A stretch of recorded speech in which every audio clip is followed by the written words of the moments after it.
第三届的家己台语季对6月开始来举办，即阵啊是来办成果展，透过视觉甲听觉等等5感的方式，佮用台语来呈现，带民众来体验家己在地文化。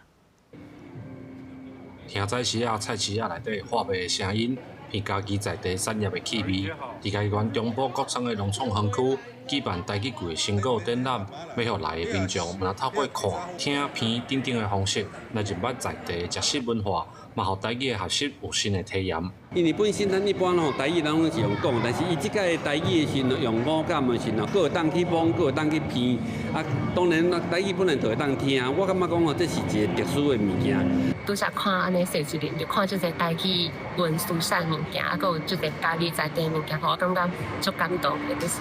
较罕有机会当看到即款物件。生态环境的导览、在地文化甲产业的行读体验，家己县第三届的台语季，为6月开始，用在地食食文化的内容，举办计共超过70场的台语体验活动了后，佮透过展览的方式，互民众用台语的角度来入捌家己。平常的生活当中，大家拢会感觉讲食饭皇帝大，